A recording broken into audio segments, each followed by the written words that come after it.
It's Friday, September 16th, 2022, and this is the Washington Times front page. Thanks for joining us. I'm George Gerbo. The Department of Justice is stepping up its pursuit of former President Trump and his associates, despite an unwritten rule that strongly discourages actions that could influence voters within 60 days of an election. Jeff Murdoch talked with analysts who say the onslaught of subpoenas signaled that the Justice Department is trying to gather as much evidence now in case Republicans win control of the House and Senate in November and move next year to limit the investigation. A Republican-led Congress can't stop a DOJ investigation, but it can impede or starve it of resources. Republicans could also shut down the House Select Committee created by Speaker Nancy Pelosi to investigate the January 6th riot at the U.S. Capitol, which has opened up new lines of inquiry for the Department of Justice. Chinese President Xi Jinping and Russian President Vladimir Putin vowed to forge closer ties during a summit in Central Asia. Bill Gertz reports the get-together in Uzbekistan took place on the sidelines of a regional summit. It's the first meeting between the two leaders since Putin ordered the invasion of Ukraine in February. Xi used the meeting to highlight the joint efforts of the authoritarian governments of China and Russia to become leading world powers and challenge what they say is the unipolar dominance of the United States.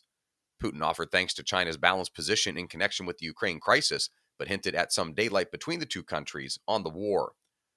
Putin will not be in New York anytime soon, but his invasion of Ukraine is expected to be at center stage when more than 100 world leaders gather next week for the biggest United Nations gathering in 2 years. Guy Taylor reports it's just one of a number of hot-button issues likely to get a full airing at the General Assembly. World leaders will have a brief time in the global spotlight to make their cases, push their pet projects, or air their grievances. President Biden's struggle to restore the Obama-era nuclear deal with Iran will also be a focal point. The administration is likely to honor UN protocols and grant a visa for Iranian President Ibrahim Raisi to speak, despite Republican attempts to block him from attending. You can read all of these stories at WashingtonTimes.com/front page. You can also find the entire lineup of Washington Times podcasts at WashingtonTimes.com/podcasts. Control of the Senate may come down to the ultimate toss-up state, North Carolina, where former Judge Sherry Beasley and Republican Representative Ted Budd are locked in an incredibly close race. Tom Howell takes a look at the matchup.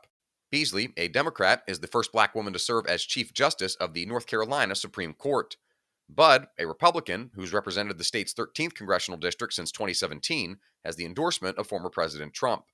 Both candidates are fighting for every inch of support after a Civitas poll found Budd and Beasley each received 42.3% of support in the poll.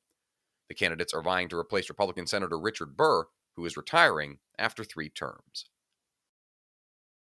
The campaign by Republican governors to transport illegal immigrants to Democratic-led areas expanded dramatically this week, with Texas and Florida sending migrants to Washington, D.C. and Martha's Vineyard in Massachusetts. Kerry Pickett and Stephen Dinan look at the divergent attitudes about the stunt. The move drew cries of protest from immigrant rights activists, some who accused Florida of having essentially kidnapped the migrants to get them onto the planes. Republicans said the arrivals were a logical outcome of the Biden administration's policies at the southern U.S. border and that wealthy and welcoming communities in Democratic-led states have the resources to handle them. The chance for a quick release in the United States has enticed record numbers to try and cross the southern border illegally.